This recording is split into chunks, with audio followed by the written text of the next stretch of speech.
Welcome back to the channel, guys. So as you can see, we've got some stars in the sky. Well, I don't see them very often lately, but we've actually got a chance tomorrow night for a clear night. But I've been testing for quite a while now with Glenn from AstroBloke a new way to control the roof of the observatory, and I've been writing the code for a good month now, and had a few sort of problems, but I've actually now got to the bottom of what the issue was. And as you can see, my observatory's here and my telescope in there.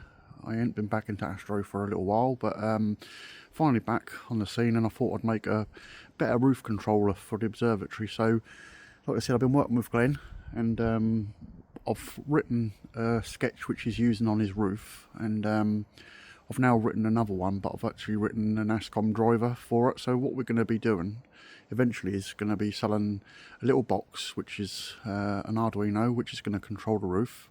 Now there is available at the moment another version on the internet which is commonly available, but it's very glitchy. So me and Glenn wanted to make one that really worked well, and I've been really working hard to try and get it to work, and now seem to come to a fruition. So I'm just going to go into the observatory and show you what it's all about. So hopefully you can see this with the phone. I was going to use my camera, but I thought I'd just use a phone to show you. So as you can see, we've got the arc roof controller dome, and we just turn that on up there like you normally would. It just takes a second for it to realise, and it will then come down the bottom here and say it's connected, and then basically it gives you all the information about the driver up the top, made by me, and it's just a roll-off roof one. So if you've got a full dome, I will be working on a full dome one eventually, but I wanted to do a roll-off roof because that's what most people have got nowadays. But again, like I said, I will have one where you can have a full dome controlled eventually, and also where the dome follows the telescope, etc. But that's for a later date. But at the moment, we've actually got it working. So at the moment it's closed. If I press the button, you see my roof opens up nicely on my observatory. You have to excuse what's in here at the moment, and then when it gets to there, it's now already saying it's open because it's reached the limit pins that I've got. And then again, if I just close it up, then goes closed.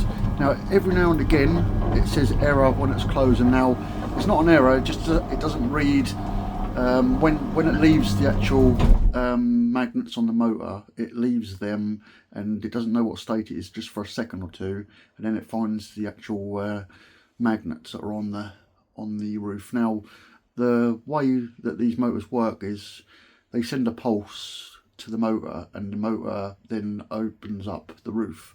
It doesn't know where it is until it gets to the actual limit pins, so it does throw an error sometimes, but it's not an actual error. It's a bit more code than I need to do just to say it's like opening. But most of the time it does say that. Just every now and again it will just say an error, but I've only ever noticed it a couple of times. So at the moment it's now switched over to open, and it says error.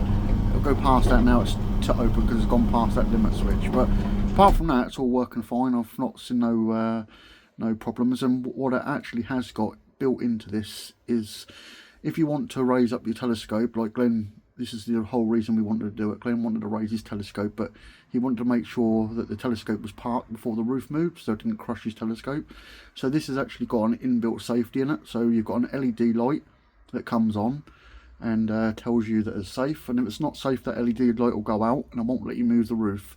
So I've tested that over and over, and it's not failed me yet. So I've actually got it working. Like I said, I've just got that little shutter status to sort out, which is only a line of code, which is really easy to do. So hopefully Glenn's going to do a video, or you'll be using this video just to show you what it's all about, and hopefully we'll have it available as soon as we can get it all together in a box and put it out there. So this has been LibertyAstroUK.